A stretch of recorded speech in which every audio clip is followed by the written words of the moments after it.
y'all? Kofi Kingston here, and I would love to have a drink with Wrestling on the Rocks, depending on what that drink is, preferably non-alcoholic, you know? How's it going, Celtic Warrior Shane? Soda. I would love to have a drink with Wrestling on the Rocks. Maple syrup. Fella. I would never have a drink with Wrestling on the Rocks.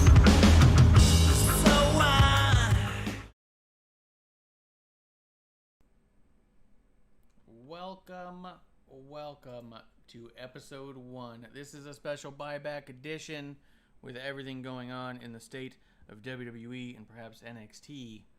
Amanda demanded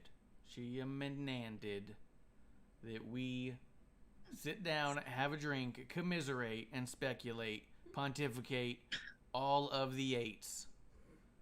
Mm-hmm. Aces and eights. To see if we can't sort out, just have a drink and talk about it. So I'm at Ref Marsh. We're at WOTR the show. This is episode 1, and we have at Miss Amanda Jayne. What's up, Amanda? Hi. Yeah, this is like drink worthy. There's so much that's been going on this week. So at least since episode 1. Yeah. Thursday. Yeah. It's a lot to take in. A lot. I'm still kind of like numb about it all. So it's been nuts, and I've even seen. I've seen some people who still haven't even. I mean, I don't know if it's all the right wording, but a friend told me that ever since Bray Wyatt's release, that they've been really disengaged at that point. That really they're not really sure how to handle a lot of it. I've seen a few people mention that, like, at this point they're starting to, like you said, feel numb. I don't know. It's nuts. It's definitely crazy. I'll say this just to get it going. WWE released like 12 talent from NXT. And Bronson Reed was on that list, and that was a gut punch. But yeah, it's starting, all of the narratives, all of the guessings. Are they selling? Are they doing this? Oh, they're getting rid of the people who have creative input. They're getting rid of the people who have been there too long. They're getting rid of the people they're not using. They're getting rid of talent that's just been sitting in the back. They're getting rid of talent that's never going to be moving out of NXT. Like, all these different speculations. At this point, we have at least one of every single version of talent that none of it makes cohesive sense. Unless everyone's a red herring, none of it is connected. There's no consistent, there's no constant, there's no common denominator between them all. well, I think the only common denominator is that a couple of these guys have been in a program recently, like Bronson Reed. Tyler Rust was in Diamond Mine, correct? Or am I smoking crack? Yeah, he was in Diamond Mine. And I noticed he was absent this week, but I didn't think anything of it. But, you know, that's where it's kind of like, well, there are people that are actively working. Alex Zane. He wasn't absent this week, though. Tyler Rust came out with Diamond Mine this week in a match. Well, because there was a match with Roddy versus Bobby Fish, who also got released. So I know. I don't understand about Bobby. It's like, okay, he doesn't do anything. Okay, we can let him go. But that doesn't make sense. He was just in a match. Yeah, it doesn't. Mike is coming through, says, love the special episode. Wish it didn't have to happen for obvious reasons. Yeah, I mean, well, we can get that out of the way straight away, too. The reason I think everyone's upset is just because our favorites aren't on our favorite shows. But there is a really weird double-edged sword, a really weird back and forth. You got the false outrages. The same people who I've seen, even Alex Zane, when he signed with NXT, I saw people go, it's a real shame I'm going to have to stop following him. He signed with the devil. I'm never going to like him again. And you're all like, well, Christ. But then when Alex Zane gets released, they're the same people who go, how could this happen? Fuck Vince. Why would they ever let him go? And it's like, at least stay consistent. If your thought is signing to WWE is evil, then being released by WWE must be good news, right? And I don't think it's ever good news for anyone to lose a job, career, or even stifle their career in any way. And who knows how many of these talent just decide, you know what, that was my shot and I'm not going to keep going. We haven't seen Ascension really since they got released, a year ago? I've only seen them on one flyer since then. So, I don't know. It is a little weird and it sucks. And I do think that it's more than just like, hey, it's business. Hey, WWE just does releases from time to time. This is different. Something is definitely happening. It was always usually once a year you'd get a group Like right after Mania, there'd be like maybe 10 or 15, maybe 20, all happening right after Mania. And then if it happened between Manias, it was one guy here, one guy there. Someone requested a release and got it. Someone didn't re-sign a contract. Someone broke policy. Like, it was always like real specific things. This is wave after wave every other month or so. Yeah. It's kind of shocking. But certain people aren't shocking, but the ones that are shocking, it's just, I'm like, wow, okay. Now what?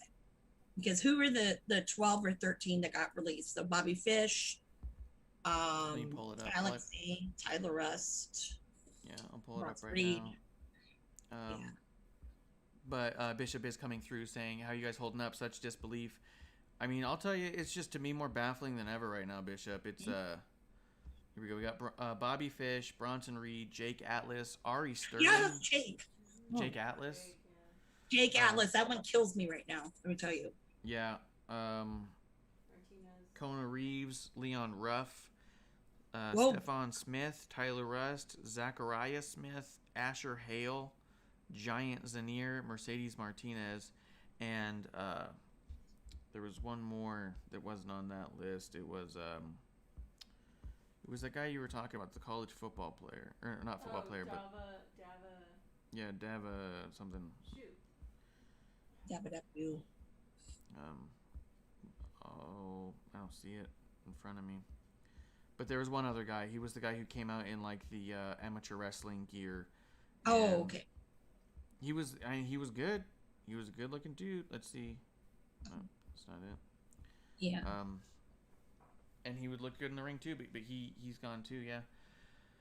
But I think the thing to me is that, like, even when we say someone's not a surprise to be released. Denzel DiGiorno. Awesome, thank you. Okay. Yeah. Even with Denzel. Denzel. Good name. Even when someone's like, quote, not a surprise to get released, you still don't want it unless the not surprise is the amount of things happening outside the ring that is such bad publicity that you say, okay, yeah, that's a liability for the company. You know what I mean? But if it's just someone who hasn't seen for a while, you kind of go, yeah, I guess I could understand if they're not utilizing someone and don't plan to. It still doesn't make it cool. But it's just more and more baffling with guys like Bray Wyatt, with guys like Bronson Reed, guys like Aleister Black. Aleister Black was just on TV when he got released. He had a program. He had a booked match for the next week. It's not like there wasn't a plan moving forward of any kind. It's really weird. Producer, something you want to say? Oh, I know I saw on Twitter there was one of these quote-unquote journalists who had mentioned on the last round that, hey, they had me interview, I forget exactly which star it was on the main roster. They're like, actually no, it was NXT. They're like, they just had me interview like Jake Atlas 2 days ago, you know? So it's like stuff was happening with these guys like really recently. So I think that's like the most confusing bit of it. I guess that kind of makes it part of it. I guess then you go, they keep their foot on the gas up until the moment they're stopping. You know what I mean? Like, they don't, it's not like they're not pittering people out, and they're not strictly going for people who they're not using. They're going for people, and they're moving forward with everyone as though it's going to keep going, and then a decision is made seemingly from a different room with different people, and then they get the heads up, hey, that guy's gone now. Like, really? Because we just had him scanned for video games and stuff, you know? We do got Roadkill VT in the chat saying, how are they going to go and release Fish and Reed? Yeah. It's fucking crazy. He goes, and Jake Atlas. Yeah, we got no idea there. Bishop's in the chat. It feels as though the WWE wants us to support the brand regardless of who is there. But it's a very hard thing to do. Yeah, if you have a favorite and then they go away, you know, and you don't know why, and they were just on TV or something, that's where it's like, well, wait a minute. But it also makes me question, well, gosh, are some of my favorites going to be going away? Like, you know, a Sami Zayn or a, you know, Kevin Owens or things like that. I mean, that's exactly what I was thinking. Just it kind of stops me from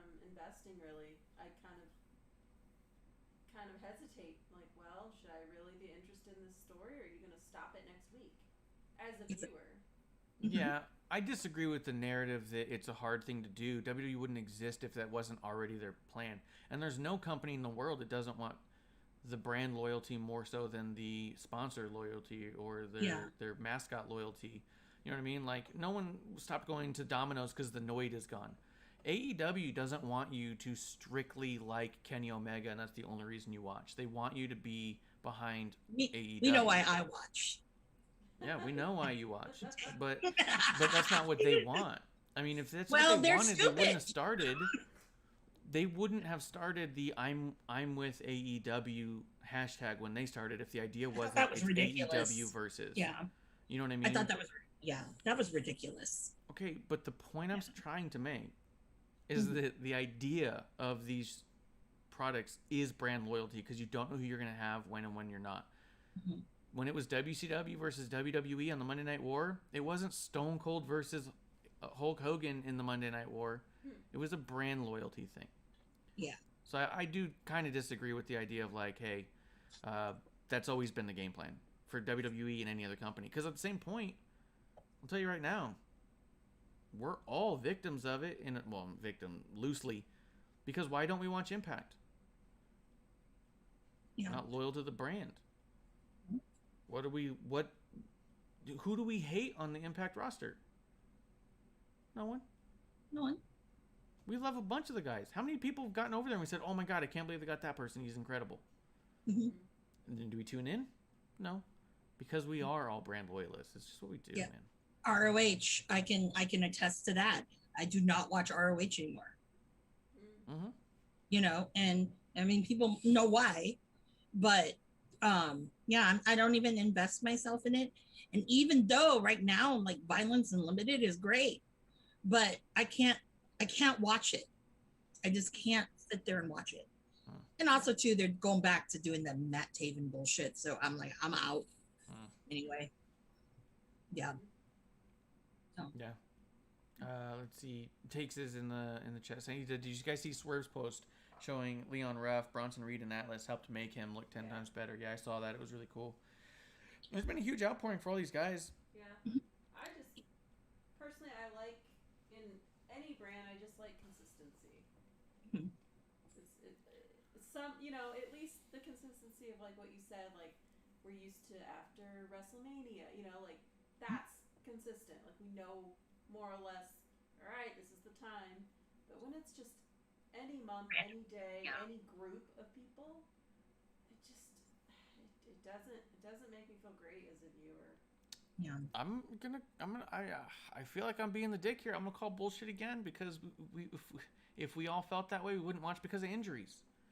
Injuries happen like that, and someone's gone for 9 months. Bailey's out for almost a year. You know what I mean? Yeah, But that's and a you different still watch. reason. That's It's a different reason, but it's the same lack of investment. If anyone can get injured at any time, then the story can just stop. Full throttle. When Stone Cold retired, he didn't tell anybody. He just went out and had a match with The Rock at Mania and just never came back. You know what I mean? It's just kind of the nature of it. And that was as big as it gets. Stone Cold, you know what I mean? And I'm not trying to say like that you're wrong in your thought. I think a lot of people are thinking that right now. I mean, Bishop brought it to you. I feel less invested. I feel like I can't care about these people. no, I care about. That's I think maybe where I disagree. I think we care too much about these people, or that's the difference. Yeah. How are you guys hearing producer? How's she coming through? Does she sound super distant? Because I just realized I did a thing with the audio. If she's coming in good and clear, then I'll kind of leave it the way that it is. But if it's not, let me know. But yeah, I don't know. It's weird because right now the rumor out there made up by Meltzer, so therefore reported as. Oh, Yes. Bishop can't hear her. All right, I'll do this. Tell me if the echo gets bad. Yeah, see if I echo, because I'm not technically producing this one. This is all Marsh. Yeah. He's got the control, so here we go. Yeah. Power. The power. But yeah. So the narrative now is that NXT is looking to.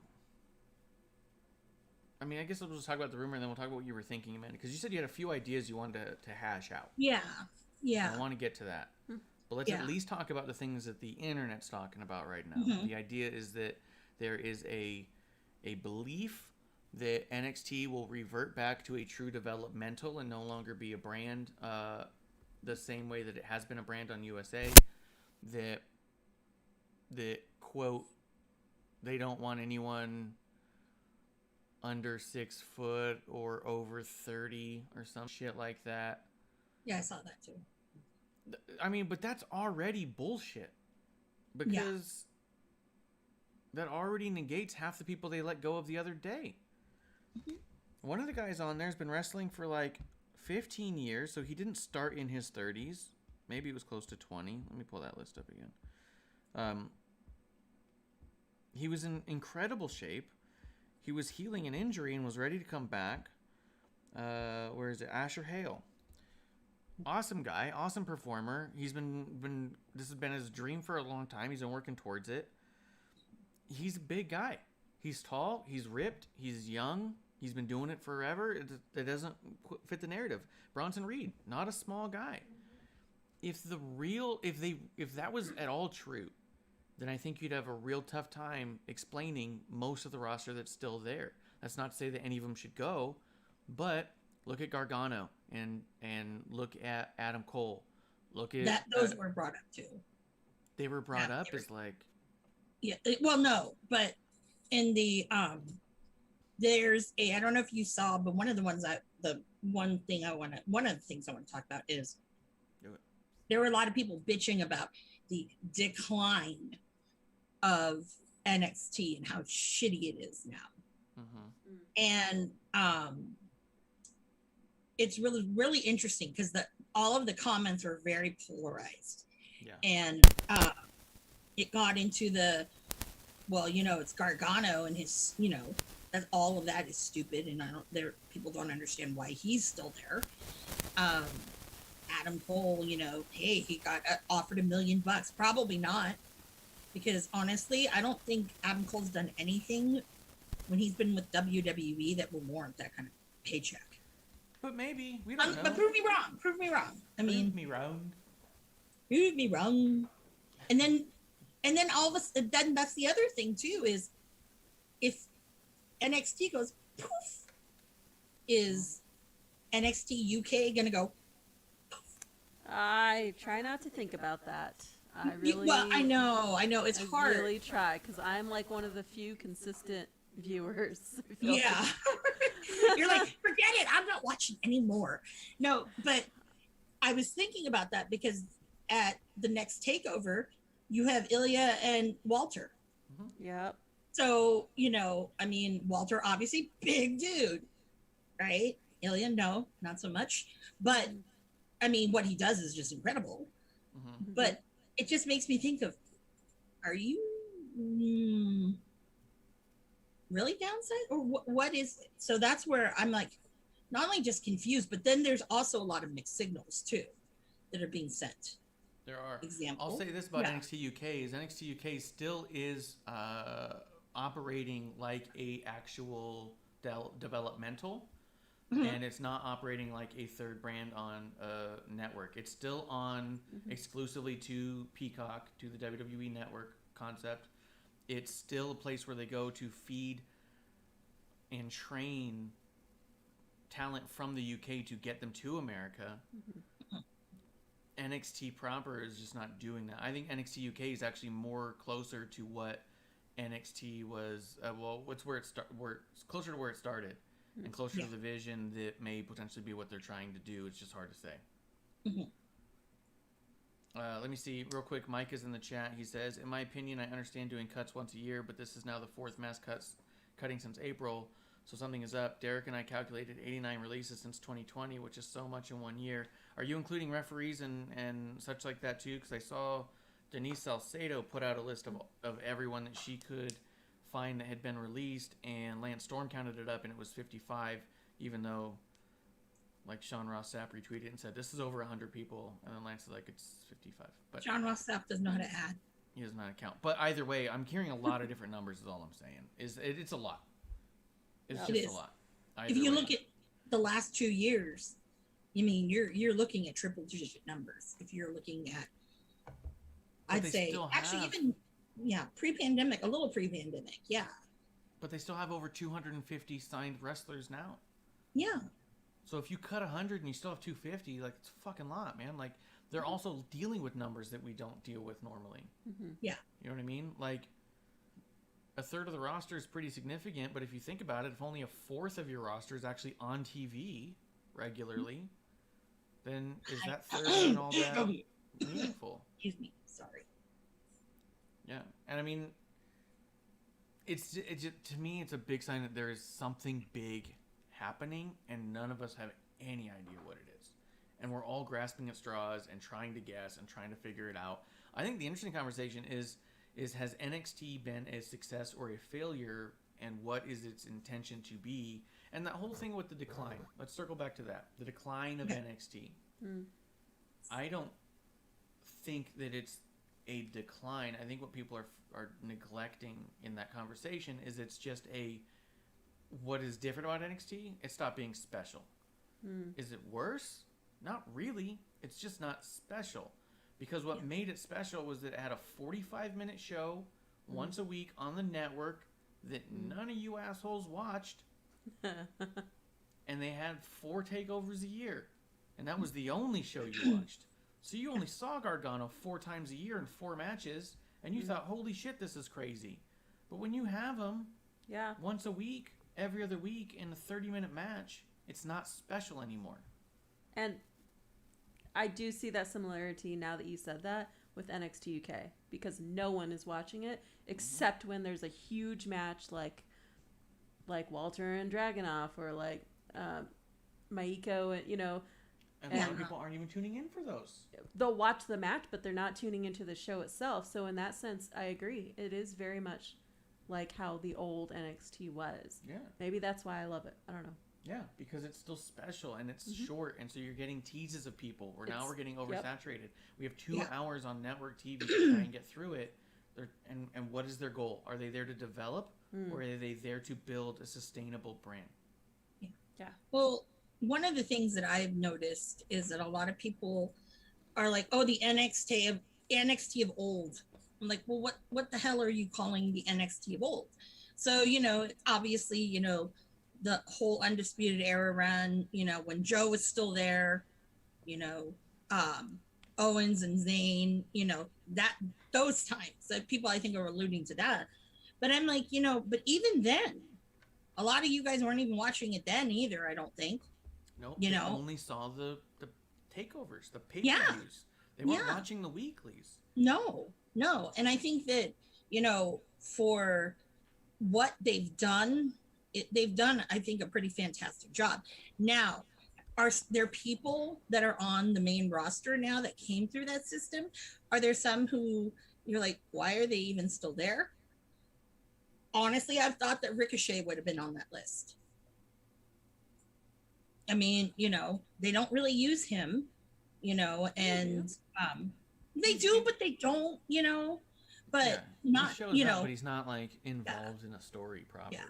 Which he ought to be. He's also put on a ton of size. The dude's big, and he still moves like no, he's bigger than he was. You go, Trevor, man. You go. Yeah, he's dope. Mm-hmm. You go, dude. You and your girlfriend. But also, like right now, this is a great example of someone who basically was saved. I think that Swerve would have been on the chopping block, but they're trying Hit Row right now. And if that doesn't work out, they'll probably go next. But I don't think that matters. They're trying Diamond Mine. Yes. Well, Diamond Mine is horrible because everyone thinks of Roddy as this great heel, but Roddy's great heel run was when he was in PWG. It just started Diamond But it doesn't matter. I'm saying they're trying Diamond Mine. It's 2 weeks in. So to say that they're trying Hit Row, so that's why they're there. I mean, they're trying Diamond Mine. Yeah, but Diamond Mine, look, they already lost one. That's what I'm saying. Yeah. they've gotten rid of people in factions. They've gotten rid of single stars. They've gotten rid of people who've been there 15 years. They got rid of someone who's only there for 6 months. They're getting rid of people in their 20s. People's in their 30s. People currently on TV. People who haven't been on TV at all. People who just came back from injury. People who fucking, like, there's no constant. Yeah. You can't say, like, oh, the faction saved this guy. Well, it didn't save this guy. Yep. Can't say, well, this guy was in his 30s. Well, this guy was in his 20s. Yep. Well, this guy was short, but this guy was tall. This guy this guy just was a small size. Well, this guy's Bronson fucking Reed. Yeah. Yeah. You know what I mean? Like, Yeah. it's just impossible to say right now. I mean, once they got rid of, like, Bray Wyatt, it's really when you sit back and go, there's either something massively in the hands of Bray Wyatt that we don't know about, or this is a massive conversation that is so big picture we have no idea. I get the impression at some point, it might not even be till next year, something's gonna happen and we're all gonna go, oh, That's why. and then it'll make the lack of rhyme and reason make sense, I think, but I don't know. What do you think's going on? I'm gonna keep shitting on everything you throw out there because I just think that there's no consistency. Well, coming. you know, but there is consistency of obviously is, you know, they're I don't know what their criteria was in these signings, because here's a mixed signal. Okay, Regal was supposedly at PWG the other day, but what I find funny is the fact that probably everybody who was there except for maybe Lee Moriarty and maybe one other person aren't with either ROH or AEW. So, you know, I mean, that's a little weird. And I'm like, okay, so you're obviously going to talk to Lee Moriarty, but that's kind of dumb because then Tony Khan was there too. So they're playing nice in the sandbox. So I'm like, what's up with that? Obviously, you know, Tony's a little bit more welcome, I would say, because, you know, Excalibur, you know, all that. Your favorite announcer. What you're missing is that was a meeting so Tony could slip Regal a briefcase of money so they would let go Bronson Reed. It was a meeting of the minds where Tony's all like, look, I could really use some of the guys over there in NXT right now. I got a thing planned. Yeah, but you know what?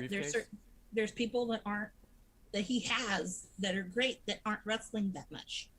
Oh yeah.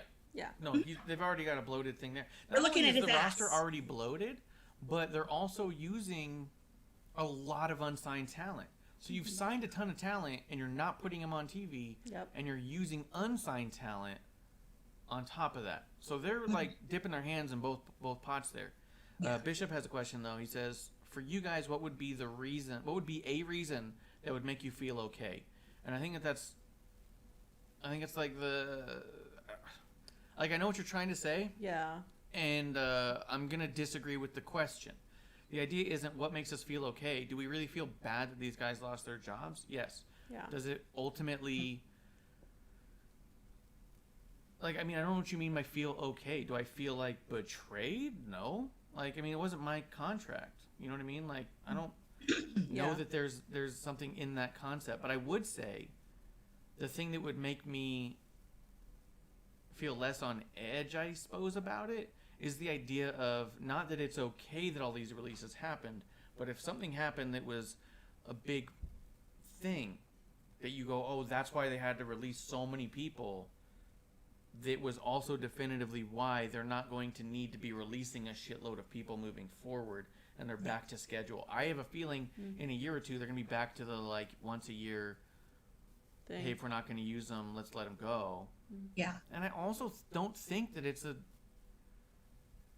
sucks for sure to lose your job. I don't think that 100% of these firings, and I'll go on a limb and say probably 0% of these, were intentional to hurt somebody. Yeah. I think that when they release people, they think they're doing a good thing. Yeah.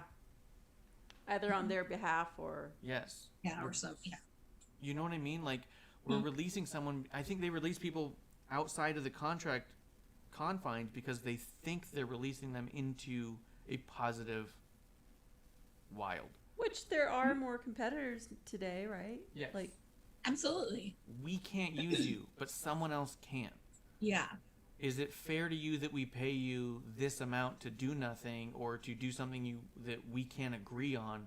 Or is it more fair for us to release you where you might get paid more or comparable to do something you really want to be doing? I think they're making the moves not out of spite, but because they think they're doing the right thing. What that right thing is for each person is obviously going to be different. The why will be different. But I don't think that what we're seeing is, this isn't Guess Who. They're not saying everyone with a mustache, click, click, click, click, click, click, click. They're not just blindly doing it and not giving a shit about these people. Yeah. I think that for when they bring them in because they give a shit, and when they release them, they go, but you're better off. It's a breakup, man. Yeah. But then again, you do have all of these people that were plucked out of the indies. And when the talent level with a lot of these guys is very, very similar, which is obviously good to great because of why, because you got signed to the big guy, I mean, for me, it's like, well, okay, there's been a staleness actually in the indies until this year, not because of COVID or anything, but I think that like the rise of GCW really started to turn heads. And, because I don't want to say it's the anti-indie, but, it's gotten a lot of really great stars. Granted, yeah, some of them at first were doing AEW. Quite a few are doing ROH right now or New Japan US. So it's just really interesting that, there are alternatives, yes, but it's kind of like, well, okay, you pluck them, and then you give them these big non-compete clauses because it's like, if you're going to pluck them, just let them go, do whatever. They can't even do a small local indie, if I'm not mistaken, and that's kind of bullshit, I think. But, Are you talking about the non-compete stuff? mm-hmm. Yeah. I don't feel bad about non-competes at all. Not one bit. Do you know how the non-compete But works? I know, but if they're releasing somebody, though. Yeah, but like, do you know how it works? No, I don't know. Maybe I don't. Okay. I don't. I'll start with I don't understand contracts, but I will say I understand this part of the contract. Okay. The 90-day non-compete is a 90-day notice of release in which they're paid through. They're getting paid the whole time. So yeah, it sucks that they might not make it to a show they would have liked to been on for the exposure or to work for that match that would have been cool. But it's the reverse of when you give your company a 2-week notice and you work out those 2 weeks and you get paid those 2 weeks. Sometimes those companies will actually just cut you. I've seen that a bunch of times. I've been That's exposed to that. hospitality. Yeah, they do that in my industry. Yeah, Totally. I'll give you my 2-week notice, and then they say, you know what, you're done for. And then you've calculated yourself that 2 weeks would have been nice for that pay, and now you're scrambling. Yeah. What WWE does is there's a clause in their contract that they can get out of the contract because it's pro the company, and I wouldn't be surprised if AEW has a similar thing, but what it is they can give you a 90-day notice of release. We've come to terms with your release. They give you 90 days of pay for you to kind of get your ducks in a row. They're trying to take care of you for at least a small window a little bit. So they're paid the whole 90 days. Which is Didn't know that. not the fucking worst thing. I know people all thought that it was like just this thing where it's like not only can you not, but you're also broke now, and it's like no, they're actually getting paid through that. So I'm not as bothered by that. Let me hit the chat real quick again. I feel like we're moving a mile a minute. We are. Bishop says, yeah, you know what I'm saying. Micah says, I still think they're buying something. I don't know if that's a network type deal, a few promotions, but who knows? I wonder if something like this happened just before the network launched. It'd be interesting to look at. I felt like that was really internal, and I felt like it was a slow build and a slow burn on the network. So I feel like that. I don't know that they had that many, and I don't think budgets work that way. Hey, we need to dip into our talent budget to make a purchase of a digital content platform. They No. would have That a would- separate budget for that. That would be, let's recycle the Thunderdome Yes. and sell it, Yeah. scrap metal Yeah. or whatever. Yeah, that And- would be that. Right. Large corporations have very segmented budgets. Yeah. What did you say? Producer? And just on like the LinkedIn side, because I follow them, WWE as a company, they're still hiring. They're They're hiring actually hiring recruiters to hire. So they're hiring recruiters, writer's assistant, exec assistant. Peacock's hiring like managers for standards and practices. Like live events and marketing, they're hiring. So it's not like the company is doing poorly. If you were doing poorly, you wouldn't want to be getting more people, right? Yeah, you wouldn't be hiring so much that you need a recruiter. Yeah. Bishop does say, yeah, you know what I'm saying. Feel like these releases make sense and not, like something that would make them feel like the releases make sense and not be blindsided. Right. What do you think WWE could say why these releases happen, that the releases make sense? Bishop, I don't know if you've ever been through a breakup in your life, but sometimes even the reason why doesn't make sense. Doesn't help. Doesn't help. Yeah. Sometimes it just doesn't help. Yeah. I mean, Yeah. in the saddest possible comparison, when Brody Lee passed away, was finding out what he passed away from gonna make any of it okay or make it No. make sense? It still makes no fucking sense. Yeah. And I think at the end of the day, each release is happening individually for separate reasons.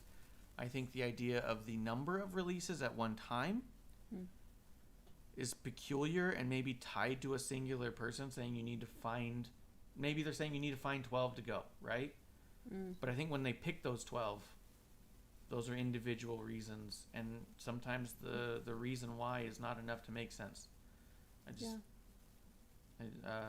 don't know that any of them make you feel okay. And Yeah. some of them are just fucking baffling, I'm sure. Some of them you hear Yeah. and you would just say, Yep. that's why? Like, there was no other option? Like, but... And I feel like they'll probably regret some of them too. I feel like they've probably already regretted releases they've had. Yeah. But I feel like that the decision is made at the time that the decision is made. Yeah. Mike is also saying, all I've seen online is budget cuts, which seems weird, so someone isn't telling the whole truth, whether that be the reports or the company itself. Both are lying to you. Yes. Or they just don't understand that. Yeah. You don't understand Yes. how budgets work. Yeah. I think Jim Ross I give said you it budget in 101 his because I have podcast. to do mine for next year. Yes. Jim Ross talked about being in talent relations on his podcast in one episode somewhere. Probably wasn't episode 1. He's not as organized as us. But he had mentioned that he was told to tell people budget cuts at a certain point. He goes, and it's bullshit when you're talent Interesting. relations and all you can say is budget cuts. And you know if there's a bigger reason. He's like, just fucking tell the guy. You know, like... Yeah. I think also that that's just, it's something you can say that ends the conversation. It's you. It's not. It's me. It's not you. Yeah, it's me, it's not you. And maybe it is you, and maybe it's not you. Maybe the reason isn't budget cut, but it also isn't something you have control over. So it's telling you why, going to make it better, going to make it different. Yeah. It's just their way of saying, look, you couldn't have done anything different to make this not happen. This had to happen. That's all. That's all it means. I was going to say, here's some speculation on my end. Ooh, love it. Love Bring it. it. Now, remember, if this is true, you heard it on episode 1. Yeah. I wonder, because of the move to NBC Universal, is actually a way that they're going to take, they're going to get rid of Fox in that contract. They're going to get rid of Raw's on what, USA? Yeah. Yeah, okay, still on USA. Sci-Fi Channel, is that where NXT is? I don't know because No, that was just for 2 episodes because of a USA. Oh, okay. I'm like, I don't even know. Okay, so wherever the hell that is. But I have this feeling that they're going to condense it down. And and NBC is going to kind of take over because that's the only thing that makes sense to me.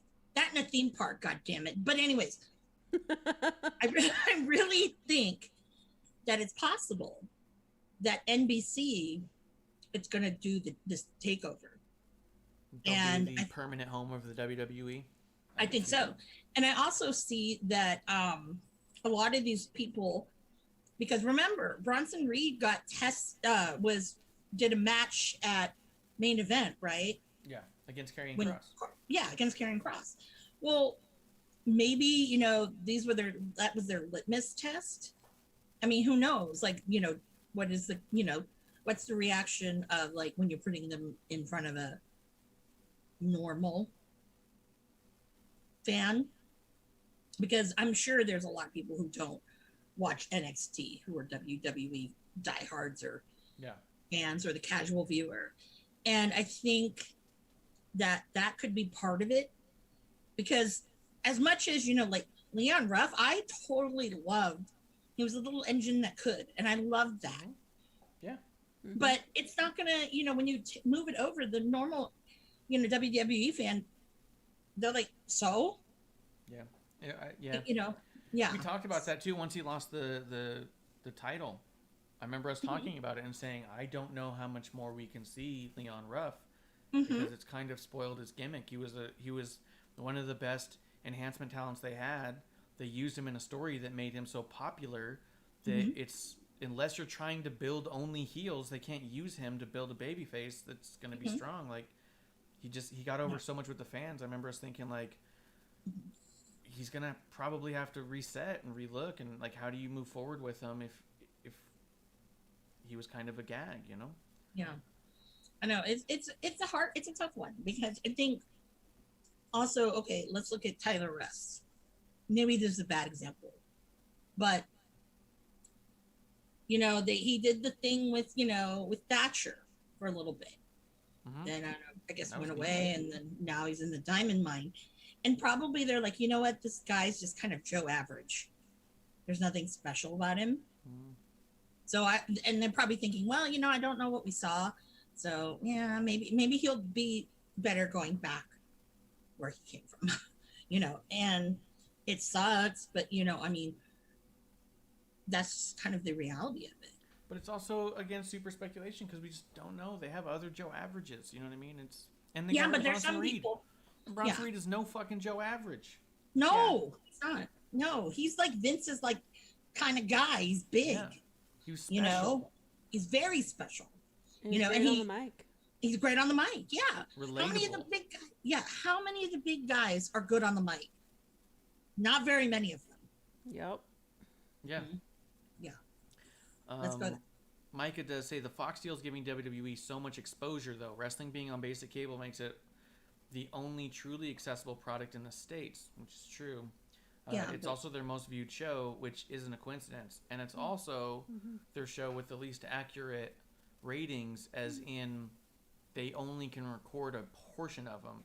There's additional viewership that they can't access because of the way that Fox does their app.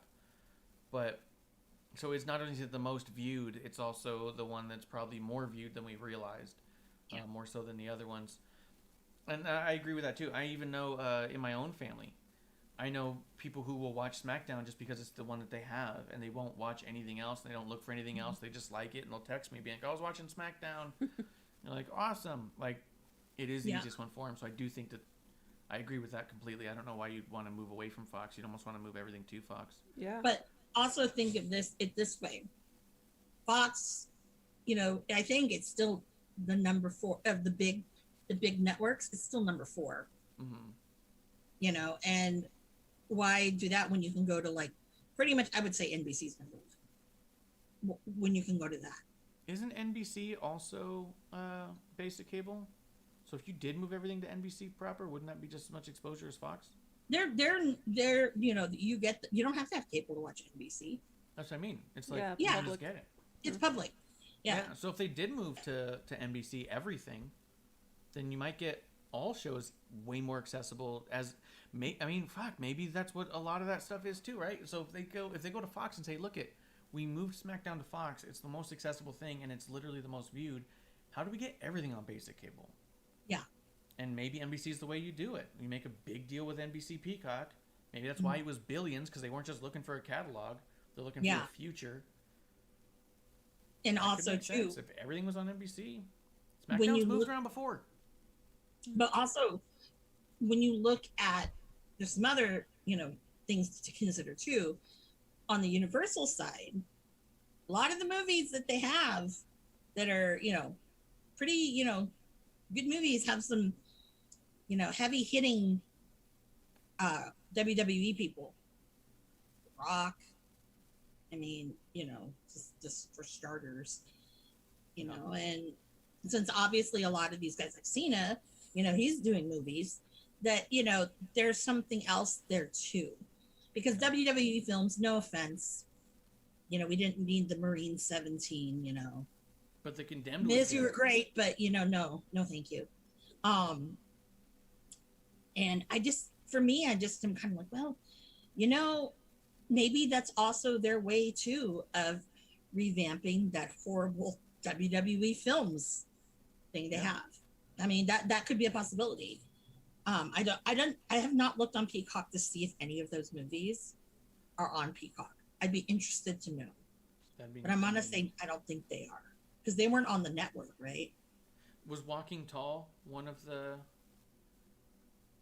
WWE ones? I know it has a WWE logo in there somewhere. Yeah, I think so. Walking Tall was one. If that's one of theirs, I know that's on Peacock for sure. Let me see. Jack Davini. Cheers, Jack. Thank you for coming through. Thank you, sir.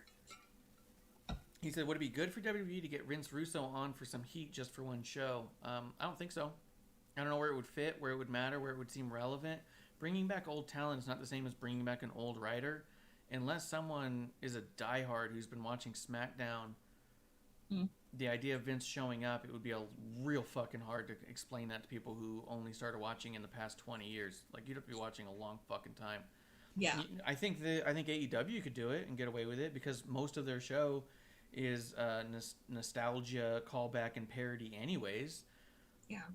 If they're just because they're a big fucking tribute to WCW in the 90s anyway, so they could get away with bringing in Vince Russo for some heat for sure.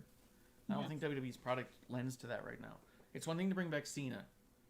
It'd be another thing to bring back Vince Russo. He wasn't the legend that these other guys were. When you come back for Stone Cold Day, Vince doesn't show. You know what I mean? Like, no.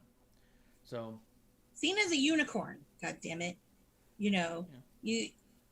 It's it's mythical. And Vince Russo, even at the time, was a bit insidery. The idea but right now with the internet, everyone thinks they're an insider now.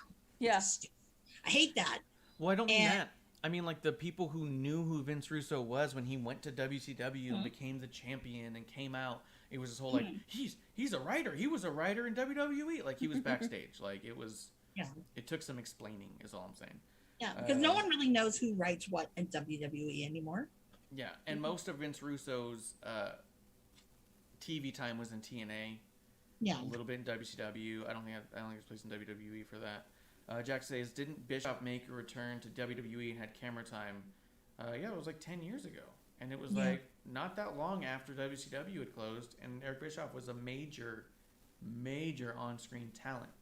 Mm-hmm. I think Vince Russo's not. I don't think it would work there. I think that's more of an insider, hardcore fan thing, Vince Russo. Mm-hmm.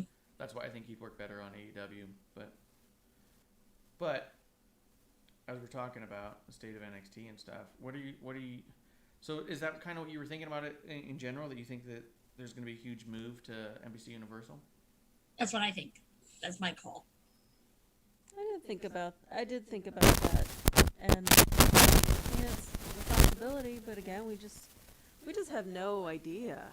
I don't know why you'd have to release a shitload of talent unless it's some sort of requirement from them. Like, hey, if they're going to absorb any of those contracts, maybe they only want to absorb 200 or 150. Like, do we need 300 signed wrestlers?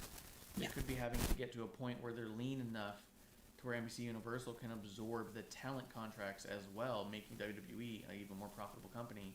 The same way WCW had a Time Warner absorb a lot of their biggest contracts. Yeah. Which is why, like Hulk Hogan and Nash and all them, they were all on Time Warner contracts. If WWE got NBC to foot the bill of a lot of their contracts, then... And also, with testing certain things and whatnot, I think also, that kind of lends to, okay, if people are really invested in something, like let me use Cameron Grimes and LA Knight right now for an example. Hell yeah. You know, if they weren't, you know, right now, yeah. Let me talk to you. Okay. No, if right now, if that was, you know, right now that's money. I mean, honestly, like with me, NXT, that's like one of the main reasons I watch. Yeah. Right now. Me too. Because one of my other ones is gone now, so well, two. Yeah. But you know, so I'm like, okay. But yeah, so I think that when they try out things or whatever, and there's not that response, those are the ones that are getting the boot. Yeah, because I would say, like, I'm gonna use God damn, what is his name? Is it Trey Baxter? Little guy who's on the he was in the tournament this week. Yeah, Trey Baxter. Okay, him and Ari Sterling. Okay, both kind of came in well, probably like one signing class after another. They were real close, yeah.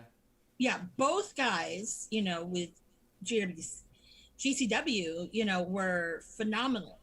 If someone were to ask me who was the better of the two, I always thought Zayn was, because there was something about his movement that was very solid. Yeah.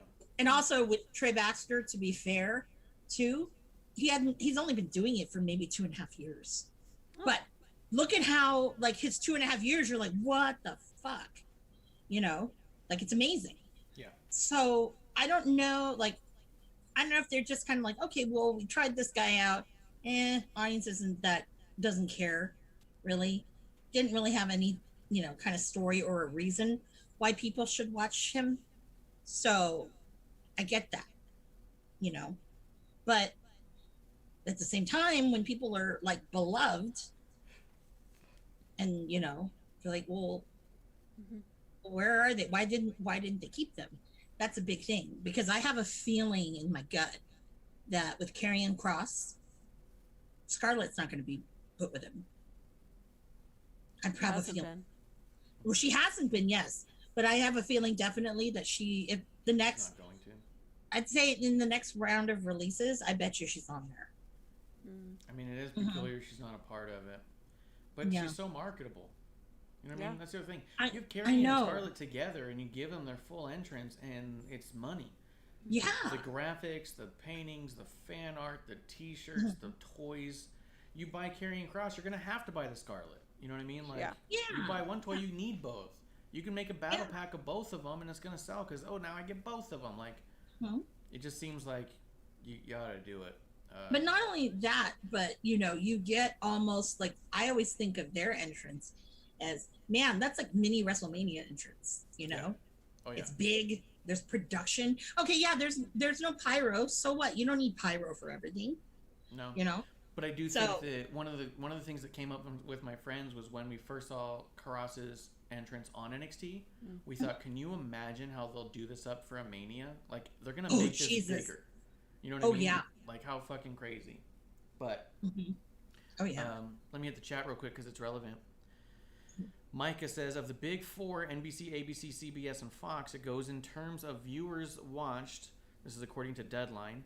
CBS, NBC, ABC, then Fox. So NBC is bigger, but that's a risk moving the most popular weekly wrestling. I'm going to say that it's not as big of a risk as you think. It's a risk for a company like AEW.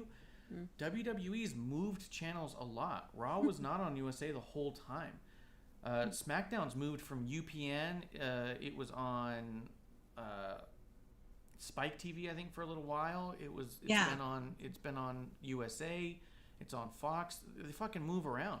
But imagine you have the opportunity to twice a week get your show on NBC in prime time. Yeah, think of the ad revenue. If you ever, like, during Super Bowl time, that's, you know, most people learn about ad revenue then. Yeah. But, I mean, they pay top dollar during, you know, the Super Bowl, no matter what, you know, channel it is. People pay top dollar to have their ads on there. And I'm pretty sure because of the way WWE is, you know, obviously it's family friendly. So there's a lot of money to be made. Yeah. Yeah, not just And I in think- merch, but you know, with But actual also in flipping. If you Yeah. can get that, if you can get SmackDown on prime time on NBC, I mean, it's on prime time now. Imagine also Yeah. having Raw on prime time. Mhm. You're gonna see a spike in numbers by accident. Yeah, You know what I mean? Because people are just gonna be tuning through and like, oh, it's WWE. Let's leave it on while we're doing whatever. yeah. It's not Because what it you're used to never, be. yeah. You can I was actually gonna say watch it now. you're never gonna see Fox. Like I think probably right now their most popular shows are like The Masked Singer. I would have to probably say. Besides So do Sunday masked Football. wrestlers. And yeah, but you would never see you would never see SmackDown after that or before that, you know? So it's kind of like, well, you know, if you have like an NBC who's willing to say, you know what, we'll put you on, you know, prime time on actually not Thursdays because Thursdays is the Chicago series now. Yeah. But that used to be the one with all the comedy shows was Thursday. So So SmackDown's moved days. That's a good point too. It's been on Tuesdays. It's been on Thursdays. It's been on Fridays. SmackDown's a fucking ping pong ball, man. yeah, I don't even know sometimes when it is. But I will say this: just be grateful that they weren't on the El Rey network. I think that's what killed Lucha Underground. Yes. Because no one had it. Like even if you had cable, and you had all the you know, whatever, everything. Most people did not have El Rey network. I did, but also I, you know, live in kind of a long time. Yeah. Well, then again, I live in an area where there are a lot of Hispanics. So, yeah. Let me barrel through a little bit of this on the chat because I think it's a quick answer. Jack is asking, what about doing a shoot match? Would that work? Brawl for all, guts to spill, some sort of catchy title like that. Micah says to Jack, on AEW they did an MMA cage fight, and I don't know someone who enjoyed it because it fell out of place in the context of the show, like Brawl for All, which is true. A lot of people, it's never worked before. I'll say there's no instance, and there are plenty of instances of them trying a shoot match, a real fight in a wrestling program, even going back to territory days, and it's always fucked up the show because no one goes to wrestling to watch the UFC. They watch Bellator, they watch UFC. They can find it if they want it. No one's watching WWE with their kids to see a real fight. Even if we see Ronda or and if someone gets bloody, we go, oh shit, that's crazy, but no one's looking for that. No one wants that. See, that's why AEW took a big risk with having Nick Gage do that match. Yeah, granted, it was toward the end of a show, and your kids, if you're a good parent or a decent parent, your kids should be in bed. They shouldn't be watching, you know, MDK all fucking day. But, you know, freaking. They said freaking. And Jake says, right, what about doing a shoot wrestling match without boxing rules, MMA rules, and all that stuff? Just wrestling, but truly beating each other up in short matches to avoid bad injuries. You can avoid bad injuries. Ask Kurt Angle. He got a broken freaking neck in a minute and a half in a real wrestling match. Also ask Kurt Angle about the time that they did Tough Enough, and he ended up in a shoot match with somebody else in the ring. When you have a program based in story with characters who are growing, and wins and losses may not, quote, matter, they do make a difference in the propelling of that story, whether it's supposed to be a DQ or not. If someone legitimately gets knocked out, there's nothing you can do about it. If someone legitimately gets outworked, there's nothing you can do with your story. I mean, look at Steve Williams. Dr. Death was supposed to go on to win.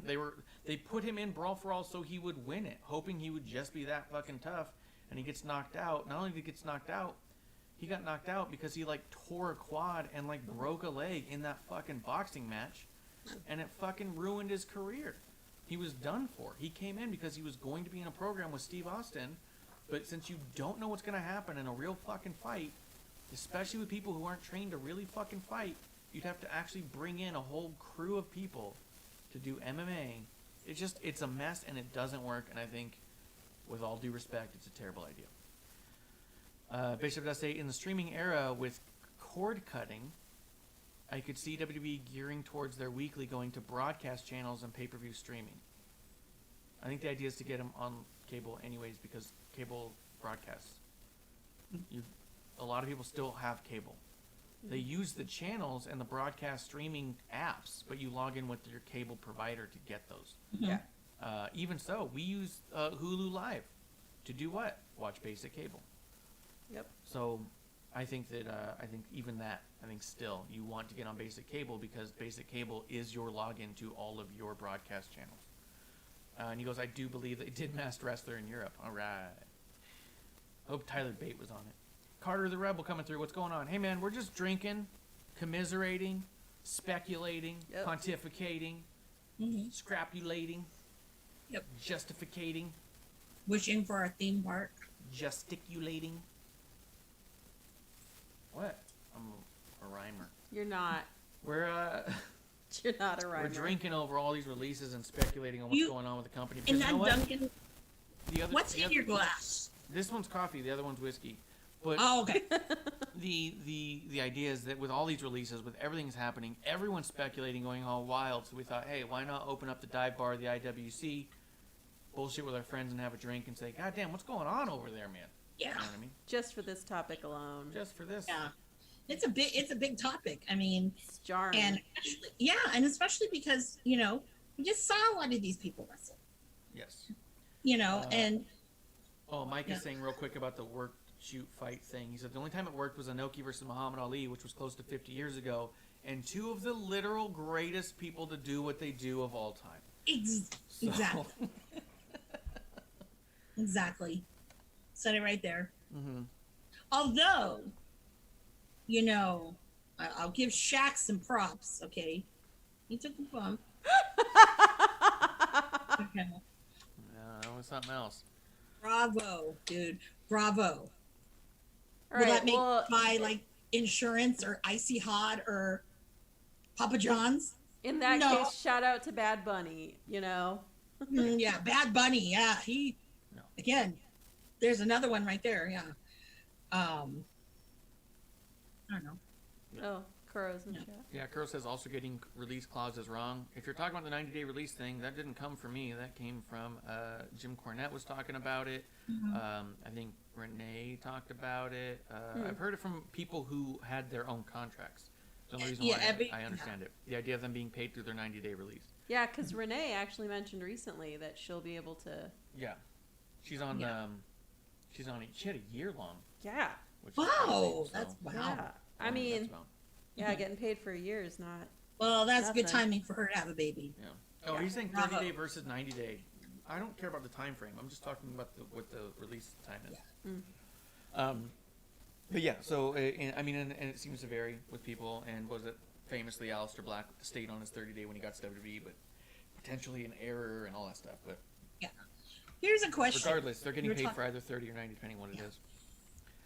Here's Which a question? random question. Okay, so I know we're talking about, those weird MMA things, like the cage match that was on AEW.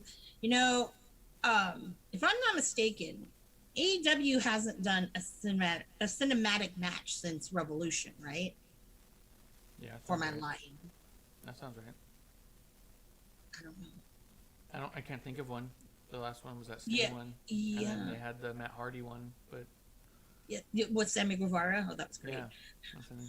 But sorry, personal reasons. But I wonder if, because that one was the highlight of the show. But I'm wondering, do people just not want that to see that because they haven't done it again since? And if I could be wrong, but I don't think there has been. Mike, it's a Stadium Stampede 2. I don't. Oh yeah, I didn't watch any of that. I don't know. I mean, but if it, that happened. yeah, Oh yeah, yeah. because they had all those little skits and shit with the bar and Ye- everything, and yeah. Sean Spears in that stupid room with the chair. And it was, Oh yeah, your favorite wrestler. Rough. Carter's asking what's going on with NXT. I mean, it's just it's so fucking baffling. I'll tell you, what does make sense. Although I was saying I don't believe there was a downfall. I do think that NXT moving to USA took the shine off of it. It doubled its amount of weekly exposure by time frame alone, and did much more for its visibility to where, and then they started having matches like Cross and Carrion on the weekly. If you're having a match that good on a Wednesday, what makes TakeOver special? Mm-hmm. You know what I mean? It took a lot of the special away from it. I'll say I do think it's a fair argument to make whether or not it's been a success. If they had to retrain, and all this shit's fucking rumor and who fuck knows, but if Keith Lee had to take time to go retrain how to work like a big man, it's because he was having to work with Adam Cole. Are they a developmental thing? Are they getting someone ready for the main roster, or are they trying to build their brand into being something big? And maybe the question was, for a while they thought they could do both. But realistically, either way, it didn't do both or one or the other. If you're having people get to the main roster and they don't know how to wrestle with big guys because all of your top guys are tiny guys, and that's how they know how to wrestle, then that's a problem because they have to get to a roster with a bunch of big guys. Yeah. If the idea was you wanted to become a viable brand that was a legitimate third brand that people would look at in the same way, then it failed there too. It did it did probably fine in the ratings as far as things are concerned, but if your concept was either to stifle AEW, whether purposefully or just because the networks put those shows head to head, I don't know that either AEW or WWE has the power to say, hey, this is the day and the time we're going to go on, and that's the end of the story. So, but I don't know. But if the idea was like, hey, we are going to be head to head, let's make it a thing. It didn't do anything to stifle AEW. It didn't do anything to shift the viewers. You didn't grow viewership at the rate they were growing it. If nothing else, you showed that on its own, by itself, doing what it does, it could not build itself to a point of being a contender in that conversation. Yeah. You solidified yourself as a developmental brand. And if you are a developmental brand, who are you developing and for what? If all your top guys aren't suitable for the main roster and all the guys we get from there don't know how to wrestle guys on our main roster. I don't know. It's weird. And I'm sure there's so much more to it, and I'm oversimplifying it, and I'm just speculating, and I don't fucking know. But none of us do, and we're just throwing it out there, and we're not trying to throw out there any of it with any kind of, like, hate or malice or anger or anything like that. It's just wild speculation, drinking with our friends, with our drinking buddies, trying to make some kind of sense of it because there just isn't any. There's a theory going around. Well, not theory, but there's a conversation that I've been seeing in the IWC that I wanted to ask your opinion and everybody else who's drinking with us today. I wanted to know, do you think that there's been a decline in NXT over the years? And when I mean like a decline, like, you know, it's getting worse, like it had a heyday and then now it's just whatever? Or is it more, okay, you know, we have 2 hours now and we're doing these big marquee matches on, you know, cable, so you really don't have to do those big epic takeovers that would sell out faster than, you know, like Mania or whatever, you know? So I'm wondering, do you think that's true? I missed part of that. Well, do you think it's true? Like, there's been this decline of NXT, like the quality or any of it. It's slowly on the downhill because a lot of people are saying that. A lot of people want to claim, I think it's just been overexposed now. Or stale because you still have your 6-year seniors there. It's the same shit you were watching 2 years ago. It's the same caliber matches. How many times are we going to watch a Gargano match or an Adam Cole match and it's still going to feel special? Yeah. You have the same The guys. only thing that's different is Kyle O'Reilly has a really awful haircut. Yeah. And he the mullet. looks like Jason Mraz. I hate that. And I think I think it's just all become too regular. It's all every day. You know what I mean? And I think by putting Thatcher and Ciampa together, that bred new life into Ciampa. Yes. Because it works very, very well. Whereas I don't think that they found something for Gargano, so they just kind of throw him. Okay, here's Austin Theory. Throw you bone. Here you go. Oh, here's Indy Hartwell and this Dexter thing. Here you go. Index or whatever. Yeah, no. No, it doesn't. It's not working. It's more jokey than anything. And Adam Cole, it's like, dude, I don't know what else you can do because you're not going to go to the main roster. I mean, there's no way. I mean, Keith Lee would squash him in 2 seconds. Well, yeah, but he couldn't. He couldn't Yeah. squash Adam Cole. Like, I don't know. That's what I mean. Like, I don't think it did as much to help the main roster as I think it was originally intended, and I don't think that it remained special because of the overexposure of that type of style and such. And by having those people, those 6-year seniors who just never leave, you also don't. There's only so much that can feel fresh. I mean, one of the reasons I stopped watching their weekly before it even hit USA was Adam Cole was their champion, and I didn't like him as a champion. I didn't find him believable. I wasn't into the matches. I stopped watching everything except for the takeovers, and I would a lot of times start skipping the takeover.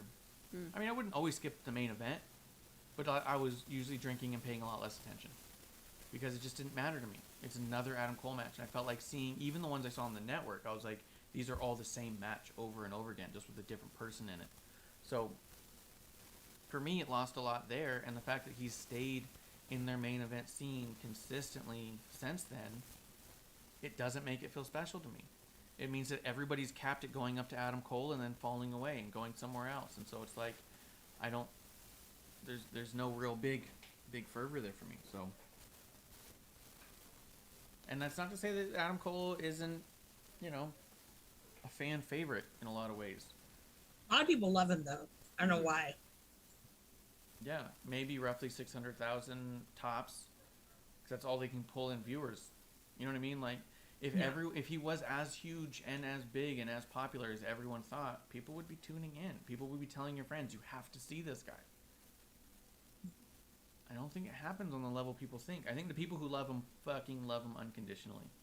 Yeah. I think the people who don't just ignore it and move on. Like, Gargano, same thing. yeah. If you love him, you fucking love him unconditionally. If you don't love him, you're critical of some of the stuff he's been putting out lately as childish humor. Hey, I'm critical of those I love. That's true. That's true. Totally true. Like, call it as I see it. Not everyone's perfect. Yeah. But, yeah, I don't know. It definitely is, Bishop agrees. I feel like NXT's lost its luster, but it's still very, very good. It is. I think, like, the middle of the show's staying fantastic. You have things like LA Knight and Cameron Grimes coming through. You had things like Bronson Reed coming through. And Shaw. The Tien Shaw stuff. Candice LeRae specifically was always involved somewhere in the beginning of people's feuds and in the middle of the shows. Yeah. And she was always fantastic. So we start. But even some of the Raquel Gonzalez stuff is a little stale. I think the Dakota Kai turn is breathing new life into it. It makes me wonder, but at the same time, it's like, where are we going with it? Micah says, but that's not Adam Cole's fault that he is booked that way. Be mad at the bookers. He's not going to say no to winning. He was booked that way on the Indies. Yeah. He was never not booked that way. He was booked that way in ROH. Yeah. Yeah. New Japan when he would, Yeah. And I'm not saying it's a bummer he wins. I'm saying that his matches aren't fun to watch. They're the same match. That's his fault. He lays out the matches. All of his matches, if you go back and watch his indie matches, they're the same match. He's not innovative. He's not fresh. To me, specifically. He's stale. No. He just goes, this is the thing. This is the match I have, and who's going to fit in it? And the bottom line is he's not Ric Flair. You can't get away with that. Not to me. Yeah. But I don't know. I do agree that the conversation of if NXT is viable as a developmental or a third brand, I do agree that the conversation stems from it clearly can't be both. Yeah. So where do they go from here? Do they pull it back? A lot of people think they're going to go back to just a developmental thing. Or do they push it forward and say we need to breathe new talent in there to begin with to get new viewers and flesh out the other people? But I don't think that that's what this move indicates at all, because you would have kept guys like Bronson Reed or even the guys who signed 6 months ago. You'd have kept them. They're so fresh. You know what I mean? Like, Yeah. I don't think any of the releases give us any indication of the actual direction. The only thing that has come out of any of this that I think is fascinatingly possible is, like you said, if they're trying to get a point where NBC Universal takes over a lot of the company, maybe not buying it outright, but if they absorb the contracts like AOL Time Warner did for WCW, they could absolutely have a cap on how much talent they're willing to absorb. Yeah. And if they have a cap on how much talent they're willing to absorb, and WWE is going to be keeping a certain amount of talent on their own contracts, like what if they're saying, what if NBC is saying, hey, we'll take over the Raw and SmackDown contracts, but we're not taking over the NXT contracts. Yeah. You know what I mean? I wouldn't explain someone like Bronson Reed at all, because you would move him to the main roster because he should never leave. But and he was primed and ready for it. But it would make a form of sense if it's like, hey, we need to get the numbers to here and here so we can have this many, they can take over this many, and we can get everything on prime time. And it would be a huge move. And Universal Studios can get a wing of WWE. WWE Land, they call it. Yeah. Yep. We heard that on episode 1. Yeah. Call me Universal. Got ideas. Yeah. She's been mapping out rides. She's got a layout. She's got snacks. Yep. Wrestling theme that you guys wanted ice cream bars? Guess what? You're getting something else, and it's going to be better than that. Yeah. Yeah. Just imagine. Okay. Yeah. I don't know. Did you have anything else you want to throw out there?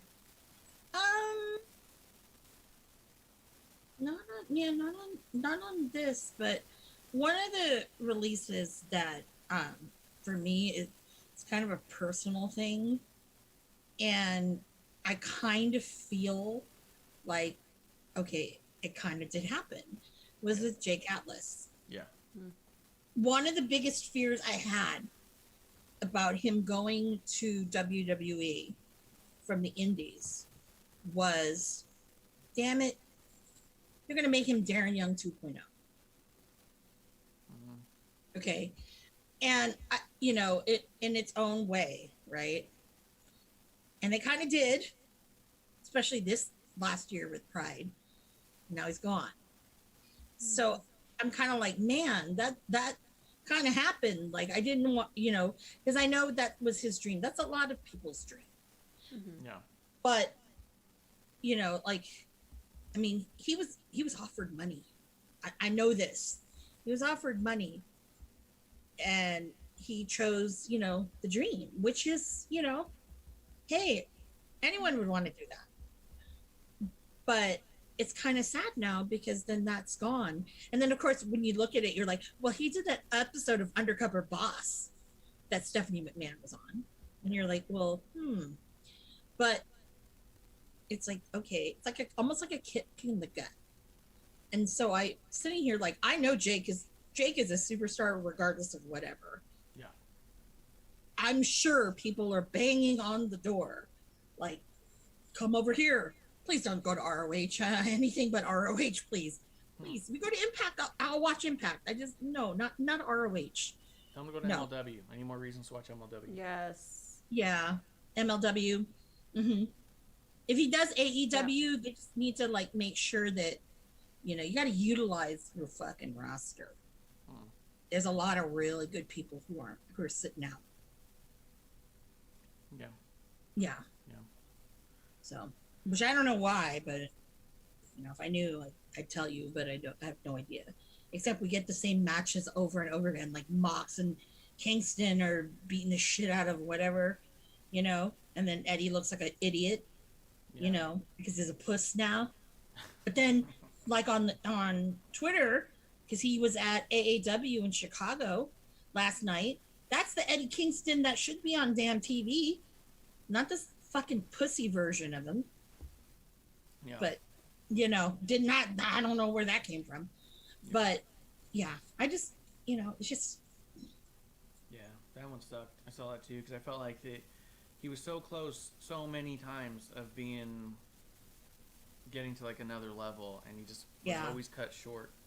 They should have given him the belt. I think that's where the fatal flaw was. They should have given him the belt. They could have at least kept him in the context of it. You know what I mean? Even if they didn't give it to him, if he was constantly knocking on the North American title holder's door just to say, I'm going to get that, if it was part of his thing, that was his drive, then it could have at least kept him relevant and shined up. And then you had him do this big dramatic thing with sparklers. Yeah. Yeah. We got That was like TP Poker. Woo! Coming through. He says he wants to ask a question. Go ahead, TP. We were just looking about having last call here in just a few minutes, so starting to wind it down. But you're here to derail the show as you do. Do it. Let's do it. Do it. Do it. He's all like, "What's your Hulu password?" yeah.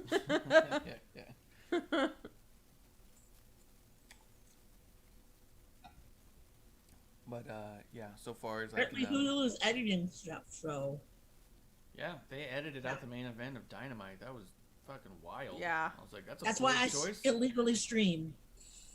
Yeah. Oh, well, we're not going to talk about that again, Amanda. Try to be Hi, subtle. Con, how you doing? Yeah. What are you gonna do, Tony? Yeah. Poker, you got that question? So we're about to lock the doors on this one. Yeah. Scare him away. It's just nuts. Just nuts. It's crazy, and there's no rhyme or reason, and I have a feeling in a month and a half there's going to be another round. Something in my bones tells me this. I don't know why. Yeah, I'm just nervous for people I haven't seen in a while, but then that might not be it. Who knows? yeah, there's still people there we haven't seen in a long time. You know what I mean? Like, Yeah. It's so hard to say. It's so hard to say who's safe, who's not, what. I would not be surprised if Keith Lee and Mia Yim were on the chopping block. Would not be surprised. Yeah. Mm. Poker is asking a question here. He goes, "Hi friends, what do you think about Goldberg fighting Lashley? It seems like the Goldberg rub is getting thin. We've seen the same old song so many times already. To you and me, we doesn't matter to us, but they're not selling the ticket to us. We already bought it, right? We're going to SummerSlam because it's SummerSlam. They need it's their first real big show with fans at full capacity." Yep. They are pulling out all the stops to get as many people to just show up at all. The idea that they have a card where it's all like, hey, we can go to Vegas and see Edge, see John Cena, see Goldberg, see Roman Reigns. We can see the main event of WrestleMania in a rematch between Bianca and Sasha. They're just trying to get every single person at all to come in and check it out. I mean, for you and me, yeah, we're going to be probably more excited of the next one, where we're going to get a Lashley versus a more wrestling fans wrestler. So I agree that you and me, we're not buying a ticket for Goldberg, but we already bought the ticket for everyone else, and they're trying to get everybody in there. I think that's all it is. It's a tickets thing. I think for me, had they done TakeOver during that in Vegas, I would have gone. Yeah. Well, actually, maybe I wouldn't have because we're opening the hotel, but I would have gone. That would have been more of an investment for me because I'm enjoying it so much. Yeah, because I know I can't squeeze Cena's ass. So Yeah, you're not going to be able to. Yeah. You can only get away with that so many times in life. I've only done it once. It's not like I did it a bunch of times. Well, we'll find out. Only once. We'll find out in the court hearing. Yes, I have touched other wrestlers' butts too, like squeezed. Yeah, no. Here's a true going story. well. Shad Gaspar, rest in peace, Shad. Okay, Colt Cabana. We were all like, it was at WrestleCon, one of the WrestleCons. I was like over there, and we are like talking, and all the stuff, and MVP was over there, and whatever. And next thing I know, is like Colt like sneaks up behind Shad and squeezes his ass, and then he ran away.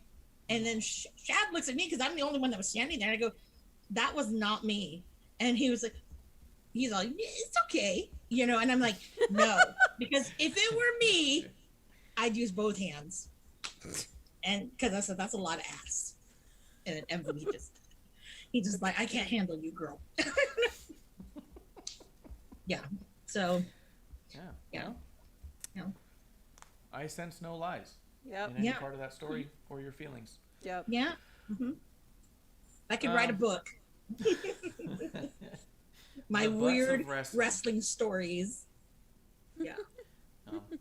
Let's see. Poker does say, as we wrap this up, let Lesnar win and set up Cena versus Lesnar for Mania. Let Cena break the all-time record and get his revenge versus Lesnar. You mean Lashley, I'm assuming. You wouldn't... I mean, Brock Lesnar's not even in there. Unless you're saying let Lesnar win off of Lashley. Let's see. And Poker says... Or Bishop says, glad I'm not a wrestler. I feel safe to eventually meet Miss Amanda. That's true. Bishop thinks he has a wrestler-style ass, so beware. What wrestler? First of all, because there's levels of ass. Like there's the CM Punk Colt Cabana where it's just flat. Oh my God. You know, there's some people like, I don't know who's a good one. I don't like the guy, but I'll just use him as an example. Like Gargano has a little bump, but it's not that great. Adam Cole has enough. How You know, did I'm we just get saying. here? We always That's get Bishop's there. fault. Goddamn Delawareans. I do think that Lesnar and Cena would be a great match for a Mania. I do think Cena breaking the record would be fucking fantastic. I also think that at this point, with fans back, with you trying to get on a bigger platform, I think that there is a certain level where you don't need to run it back on two legends that way. I think that you split those two guys up if you can get them to Mania. I think at a Mania, you have a Lesnar versus Lashley. I think you have a Cena,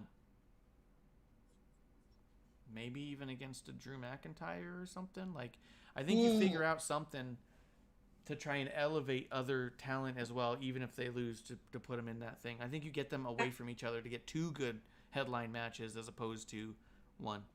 That would be so dry, him and McIntyre. Oh my God. I think Cena could bring something out of McIntyre that we've never seen. I don't think McIntyre is a bad match by any means. I do think he gets caught up in his self. I think he would listen to Cena. And I think that we could see something special there. And I think it would elevate Drew. You have to listen to Cena. I mean, the guy, There's no way around it. that's like, that was the man for so many years. Yeah, absolutely. Well, Amanda, thank you for calling this emergency meeting. Yes. State of the WWE for us to drink away our thoughts and commiserate about what's up, what's next, what could be happening. We like to wildly speculate because everyone else does it, and so we might as well have drinks with our friends and do it. So I appreciate everybody who came through the chat and hanging out with us, having a drink.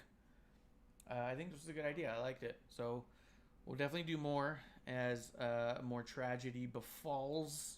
We our don't always have NXT. We always don't have to do it about tragedy. All right. Well, when they hire Maybe we 30 don't. people, we'll come back Yeah. and say what's next.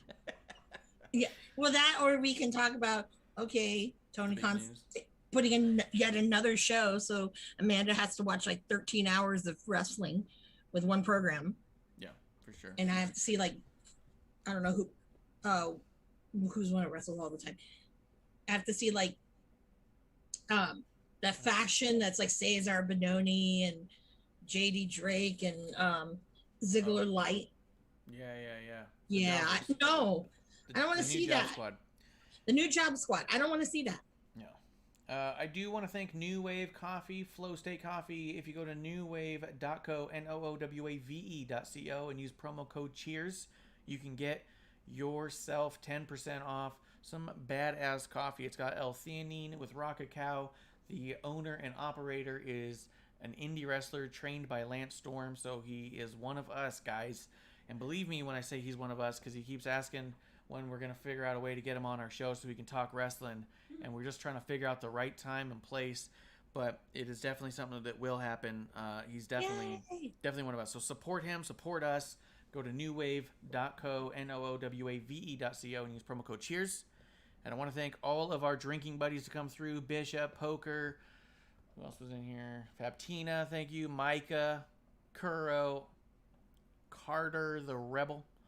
Although I think he dumped out at some point when we didn't talk about NXT again.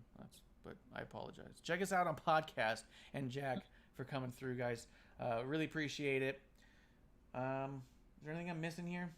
Well, I shouldn't have that label sticking out. No, I think that's good. Poker says, he says, I am the all-time best at drinking. You are right. Guys, I'm at Ref Marsh. That's at Miss Amanda Jayne with a Y. We are at WOTR The Show, and this has been a BuyBack episode 1. Come back to us on, we're going to be doing it Wednesdays and Thursdays now for back-to-back episode 1s every week right here in the dive bar of the IWC.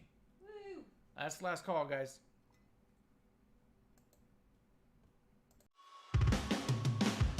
Hey, producer lady here. Thanks for tuning in.